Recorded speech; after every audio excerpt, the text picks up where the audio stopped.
So this is the second of our series on the stories of our people. Last time we gathered and we heard from our friend Elliot, and today we're going to hear from our friend Blanca. And how you feeling? You okay? I'm okay.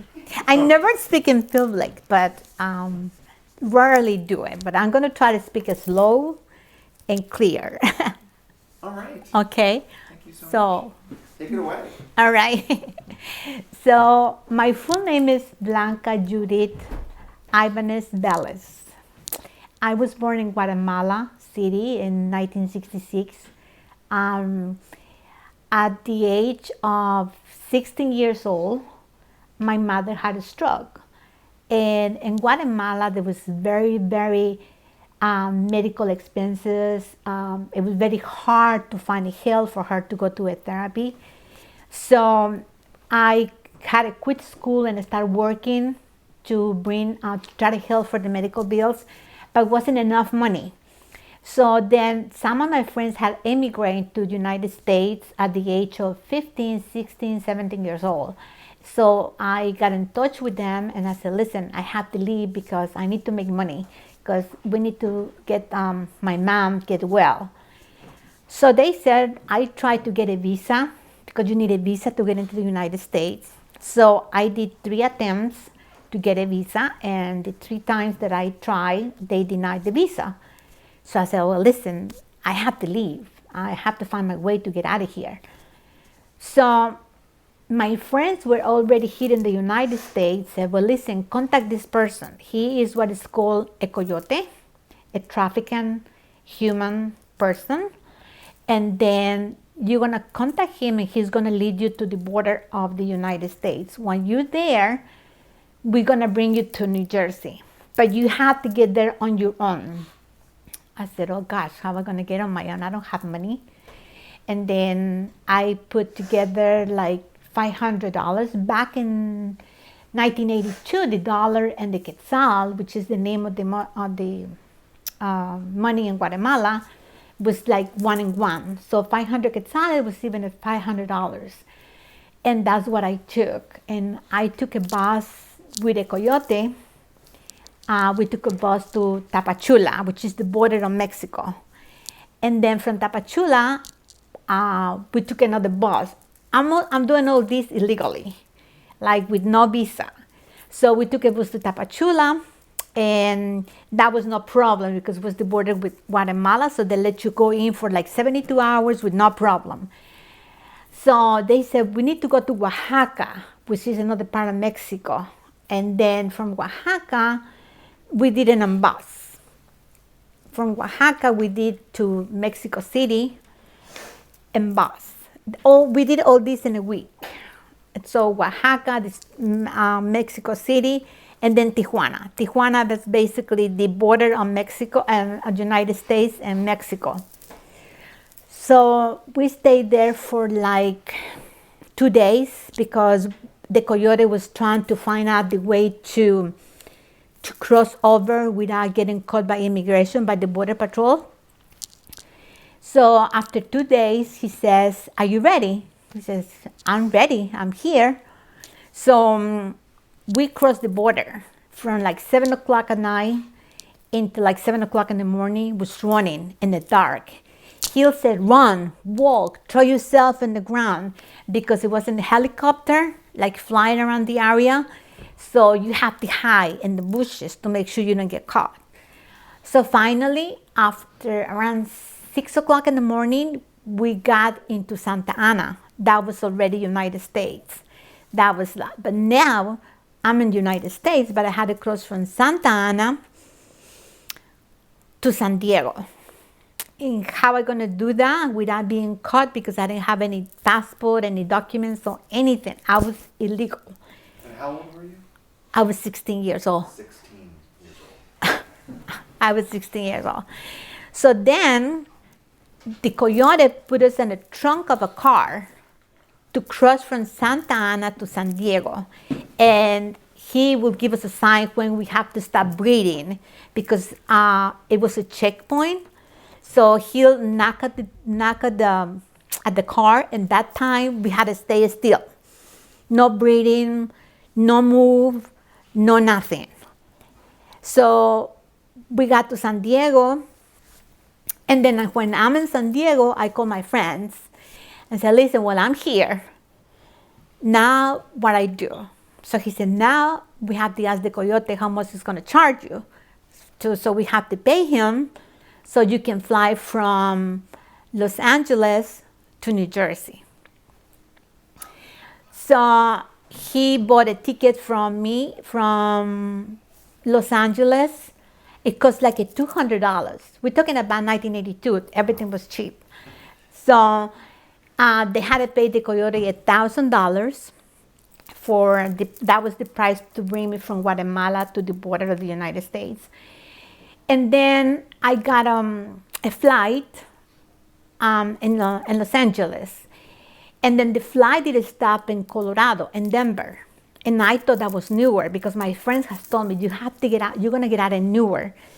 So when we in Colorado, in Denver, I said, we're in Newark? Newark? This is Newark? This is Newark?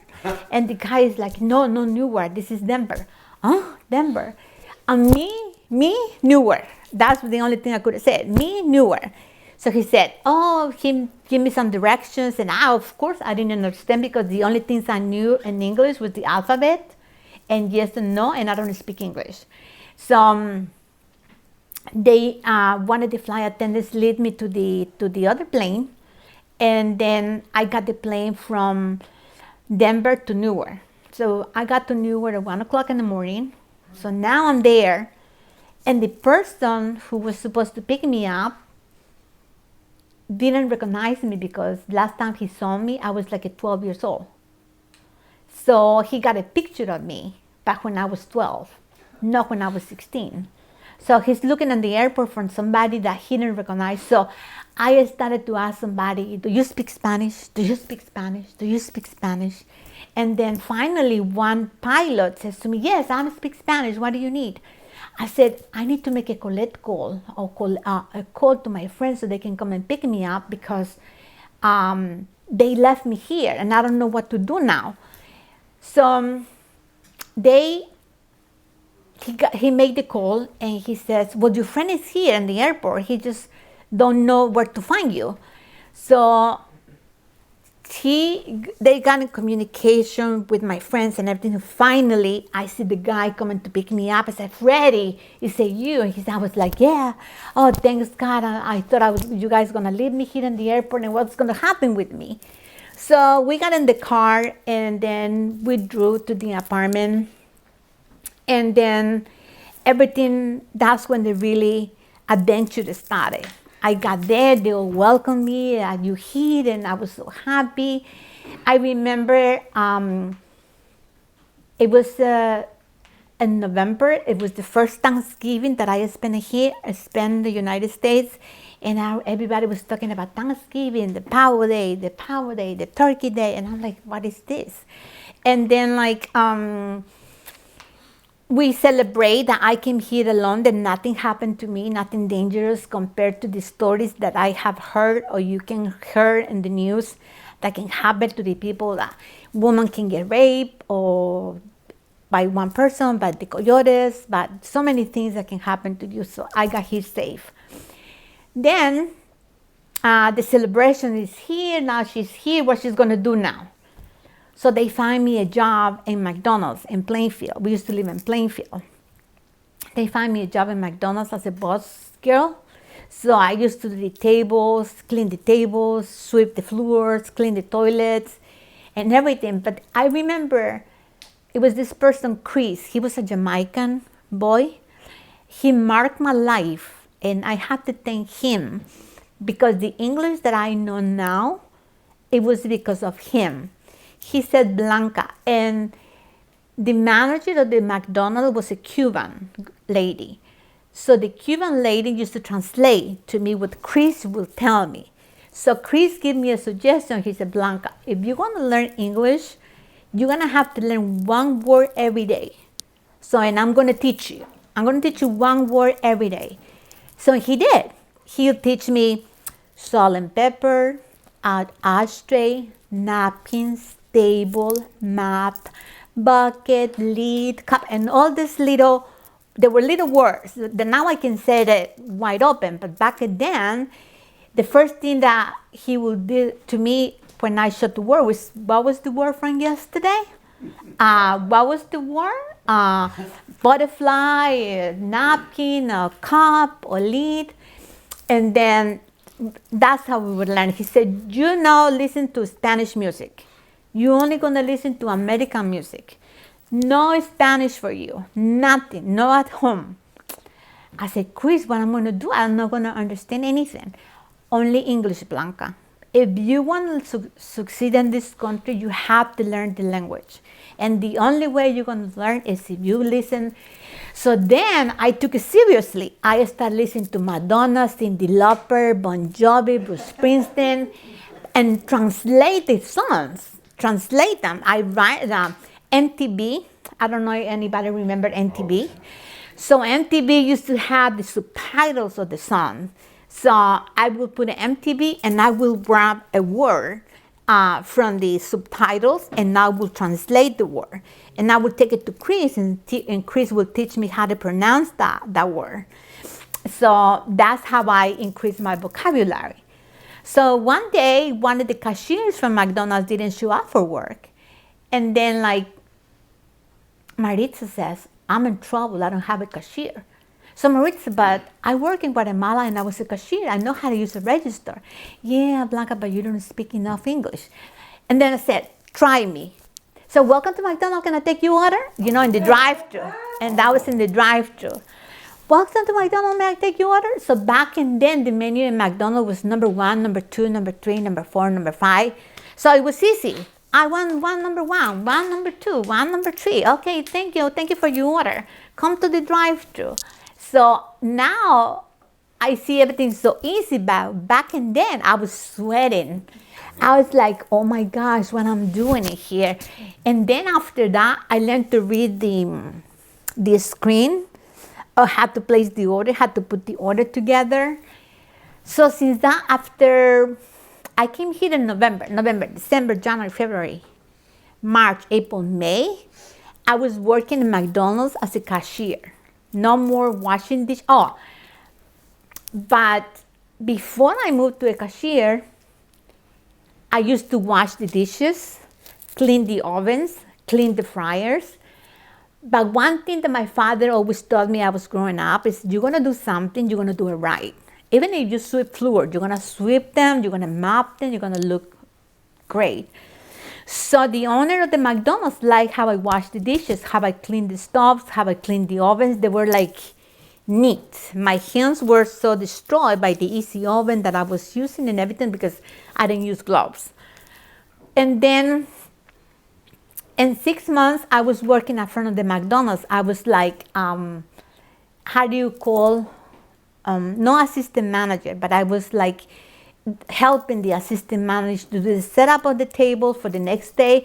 I was calling the food. We need 5 McDonald's, 5 Big Macs. We need 5 big breakfasts. We need 5 of. So for me, it was like I was gonna tell you, have the world in my hands. I'm here working in an American store. I'm trying to speak some English and I can communicate. But in the meantime, I had to walk from West 7th Street to the front street in Plainfield at 5 o'clock in the morning. It was like doing it in the winter. I didn't use jacket or pants or anything, so I was getting freezing. But after that, so Maritza, the one who helped me to get the job at McDonald's, moved to work at Change Krauser's. I don't know if you ever heard the store Krauser's. So Krauser, she went to work there. She said, Blanca, you want to come and work with me? I said, if you think I can work with you, I can go to work with you. So at McDonald's, I was doing 35 cents an hour. So at the store, they were going to pay me 45 cents an hour. So for me, that was a big increase, you know, like I'm going to make more money, I'm going to make overtime. So I went to work for Krauser and Cranford. And in Cranford, I meet this person, Carmine. Carmine was a store district manager. So he's one of my angels, and you're gonna know why I said he's my angel. So I started working with him, and he liked it, how I work, how I clean the store, how I sweep, how I mop it. He said, you do a fantastic job cleaning. Well, I don't know why, but I'm doing it well. And then I'm gonna give you another 10 cents an hour just because you're doing such a good job. So back then I went from $35 cents an hour to 55 cents an hour. So I had to pay $1,000 for the Coyote. I had to pay rent, I had to pay food. And so for me, that was I'm making more money, So, and I pay, in the course of a year and a half, I paid the $1,000 that my friends lent me to pay the Coyote and to pay for the air freight. And then it happens, but it has to happen to a woman when getting love. I met a guy, and then my whole life changed. And it changed because I got in love, we got married, I got pregnant, I have a daughter. So, and all this time, I'm helping my parents, sending money to Guatemala for my mother, for her therapy, for her bills and everything. So at 23, I married. And by marrying him, I became a legal resident of the United States because he went to a process with immigration and he requested my visa. So I became a legal resident. And that's how I became resident. But 3 years later, he took off and left me with my daughter. My daughter was 3 years old. He left, and I'm here in this country by myself. No family. My friends got all mad at me because they were no agreed that me married with this guy. So I went against all odds and I married him because I thought he was the right guy for me. So at the end, he proved that he was what my friends told me all along. He wasn't good for you. And then my daughter was born. Her name is Giovanna. Now she is 35 years old. Back when he took off, she was 3 years old. And I only become homeless. I lost my apartment. I lost everything. I lost everything. I didn't even have a job. So I have met a friend from Colombia and this work, and her name is Bibi. So her family took me under their wings. I went to live with them, but I wasn't making enough money. I was working just to pay the babysitting, the food, diapers, clothes for my daughter. So I wasn't making money. So I took the tough decision to send my daughter to Guatemala for 2 years and a half. And I said, I'm going to send her to Guatemala so I can work and I can get my apartment back. So I sent her to Guatemala. I took her to Guatemala. And then that was the worst time of my life, my worst decision. But I had to do it. I needed to do it so I could surface again. So in that period of time that she was in Guatemala, I was working in here 7 days a week, but I also, my brain light up and I decided to go to school to get my GED because I didn't finish school. I left when I was in 9th grade. So I went for my GED. I graduated with honors with my GED. That I earned a scholarship from the teachers of New Jersey. They gave me a scholarship. So that's how I went to college. And then, so now I'm working 7 days a week. I'm going to school. And after 2 years, I got my degree in a business associate and business administration. My English was not the best English, but at least I passed the English courses in college that they require, So then I met Carmine again. Carmine comes again into my life, and he gave me a job in Liberty Corner in the Krause and Liberty Corner. So he was administrating that store for so many years, so he gave me a job there. But we live in Edison. I don't know if you guys know where Edison is. So Edison. So from Edison to Liberty Corner, it was a long distance for me to have my daughter in Edison and me working in Liberty Corner. So we decided to put Giovanna in St. James School with a scholarship. And then I was very lucky because Carmen and Monsignor Capic by then helped me a lot to get Giovanna into a Catholic school and was close to me. And then we need to find out what to do with Giovanna after the school because I was working from 7 in the morning to almost 9 o'clock at night, every day. So that's how she started going to the YMCA and Manatee Road. And that's how I know Don Neal, because Don was then the person who managed the financial aid application, and I was doing she didn't do it with me, she did it with Carmen, because I was working and Carmen became my, how would you say, my sponsor. Carmen, I will take care of his business, he'll take care of my daughter.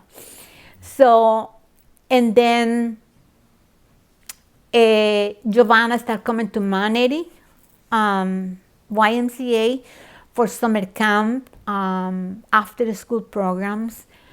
But all these, I only met Dawn maybe one or twice. But she was doing all this good, like as always, doing it for people. And then the most important thing had happened. I wanted to become a citizen of the United States. I was a resident, I wanted to become a citizen. So I went to the immigration and they told me you have to study a course so you can become a citizen.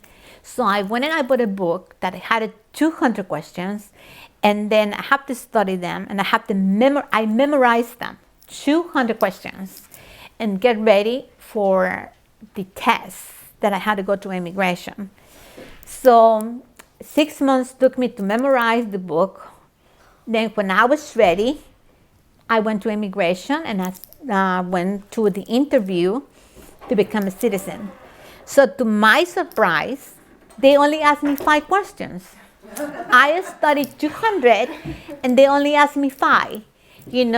What the stripes in the flag means, what the star in the flag means, who was the governor of New Jersey back then, what was the name of the president back then. I don't remember who was it. I'm talking about 30 years ago now. And then they only asked me 5 questions. But they did one thing that I didn't like it. They changed my name. They went from Blanca Judy Ibanez Velez to Blanca Ibanez. So the Judy and the Velez came out. And my husband's name wasn't even in the picture because I never put him in the application because I knew I was going to get divorced, so I didn't want anything to do with his name. So right there, they give me, they swore me that day, so I became a citizen, and they give me a certificate. And when I saw the certificate, I only said Blanca Ibanez. And then I said, why do you do that?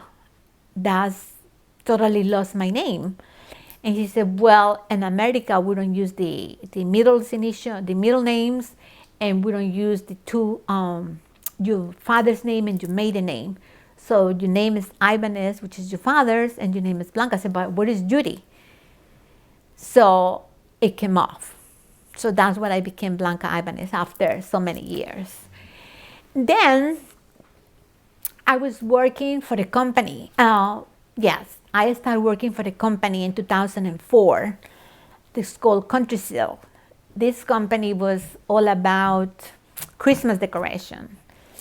But the boss that I had there was so miserable. He was so rude. He would treat people very bad. And don't ask me why I left 20 years in there.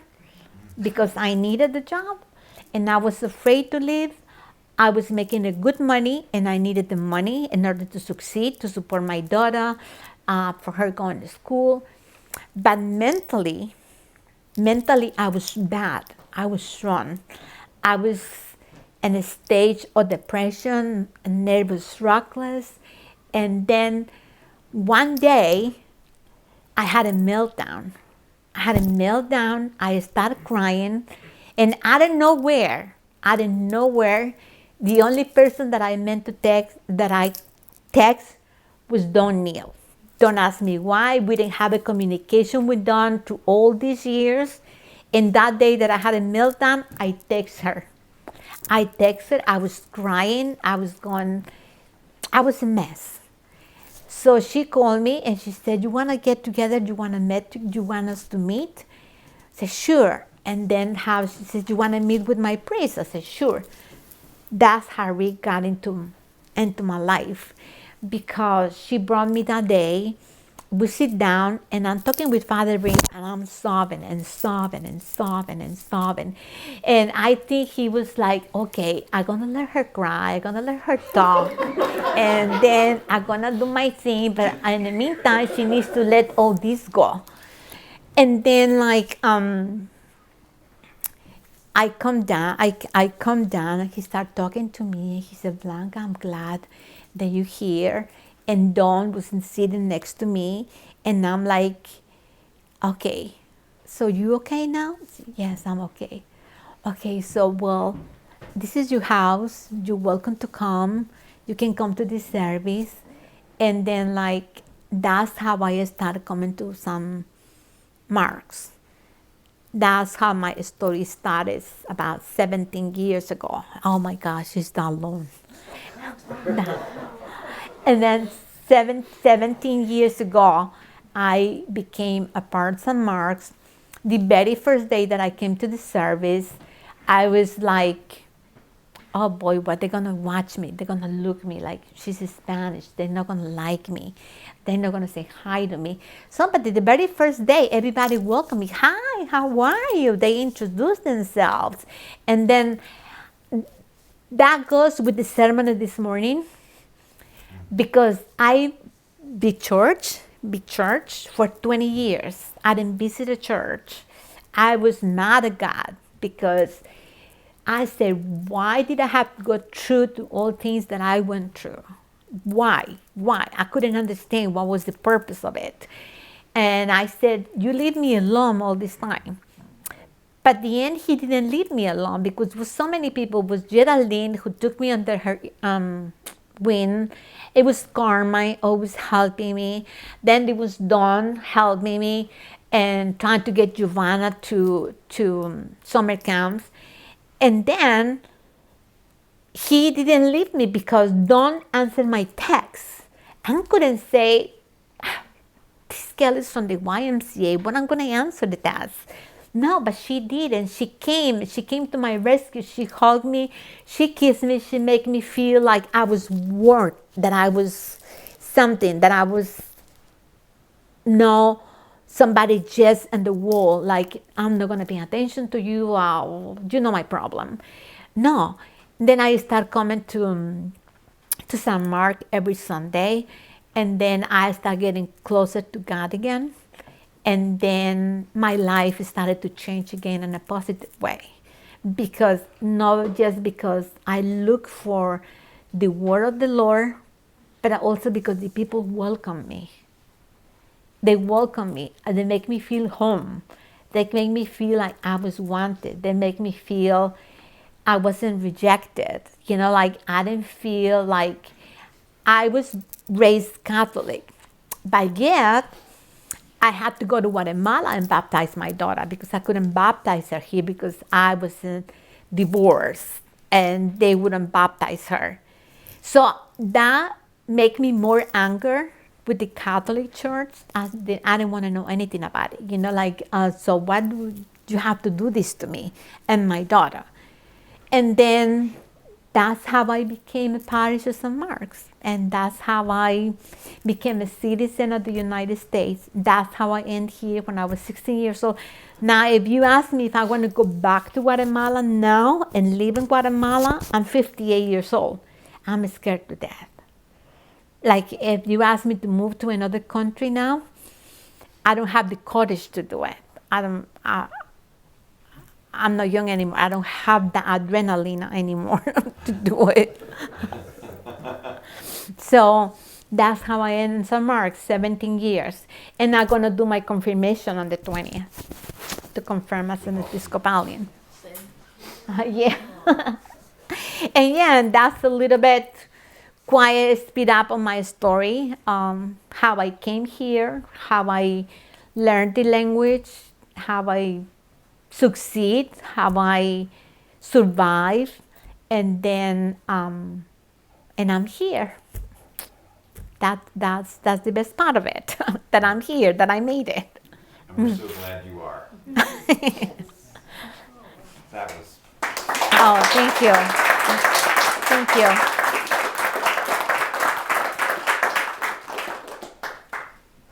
Are there questions for Blanca? Elena? So throughout the time, like, you were probably pretty homesick. Like, did you do anything about that? Like, because also you were told to. Oh yes, AT&T got a lot of my money to my overtime, because back then they didn't have WhatsApp or Messenger or anything.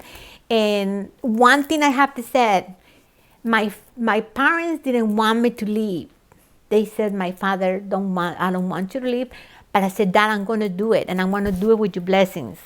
Because if I know if I do it with your blessings, everything is going to be okay. But if I leave without your blessings, I don't know what's going to happen. A lot of people die. And the way I left and I came here, you hear in the news, I don't know if you guys hear the news, but a lot of people die trying to get here. So I call my parents every week. Every week I used to call them. So they was like, are you okay? Especially when my mom was very sick, I used to call her like twice a week. And then my mother died 25 years ago. My father died 8 years ago. And they all were begging me to come back. And I said, I'm not going back. I'm here. It took me so long to succeed in here that I'm not going back. So I don't know if you guys have any questions. Did your mother get healthy? My mother got healthy. Yeah, she wasn't 100% healthy, but she was able to walk.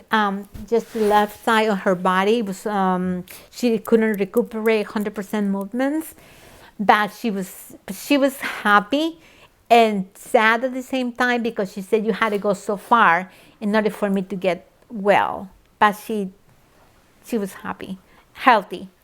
Mm-hmm. Did you have any siblings? All my family's in Guatemala. I'm the black sheep.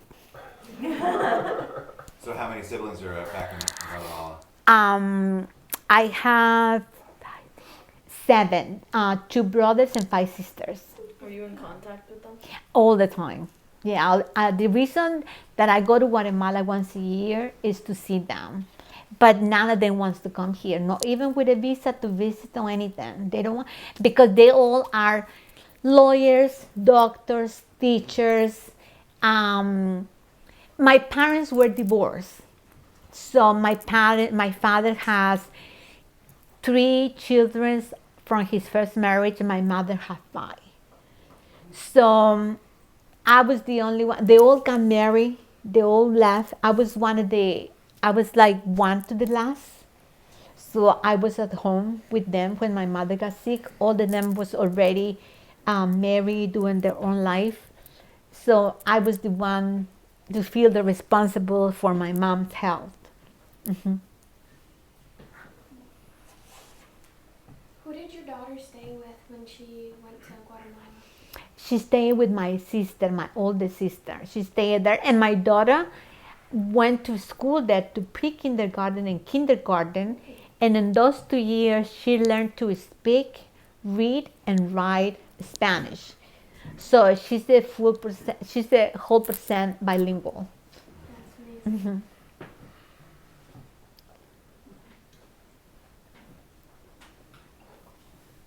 Wasn't there part of your story, I don't know if I remember this right, something about you walking and all you had was Cheetos or cheese puffs? Oh, that's when I came. Yes, that was when I crossed Mexico.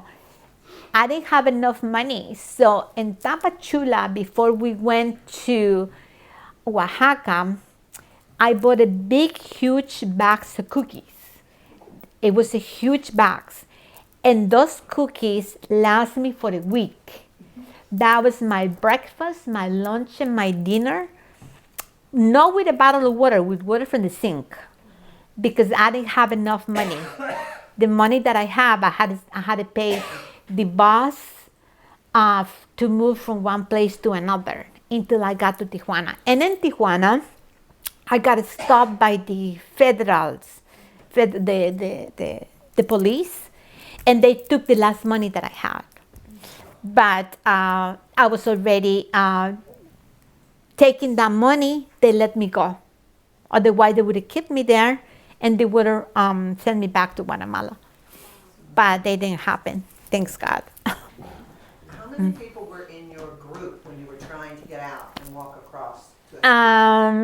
It were like 19 people, and it was like 19 people, and I had a little accident. I sit in a cactus by accident. So they all with a lighter trying to take all the stones out of my butt. Because, and when I sat on the cactus, I couldn't yell because they said, "Shut up, they're gonna cut us." So, and then we had to go to a mountain where you gotta climb to get to the top. And I'm almost there, and I hold from a rock that it was sand, and I came down, rolling down all the way to the bottom. So I had to start it all over again. But then this time, the ones that were already on top, they did like a handshake, and they brought me up. Elliot. Blanca, you went through a terrible ordeal. And what impresses me is you don't sound at all bitter. You had bad experiences, and you're not bitter. I don't know how you do it. Okay, I was bitter. I was bitter for a long time. At 33 years old, I had to look for some help because I was depressed. I was upset that why everything had turned wrong.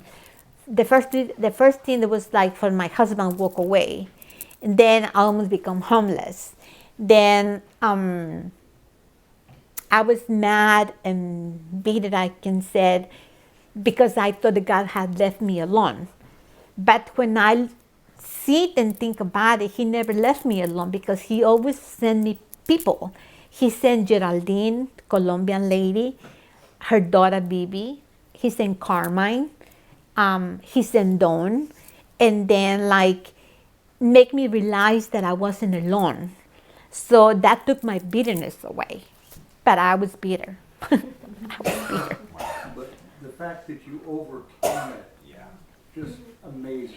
You know what? I have to say that I'm very thankful that when my husband walked away, I didn't become a drug addict. I didn't become alcoholism or anything like that. My daughter was my motor to get ahead. And that's what I didn't have a chance to become a drug addict or anything like that. Or if I didn't have my daughter, maybe I don't know where I would be today.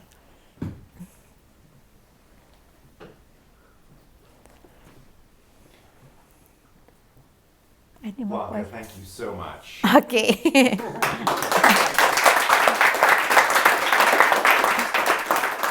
Thank you. Thank you to all of you for listening to my story. And as if that wasn't great enough, she has also brought us empanadas. So come to the kitchen and grab some empanadas. Grab some empanada.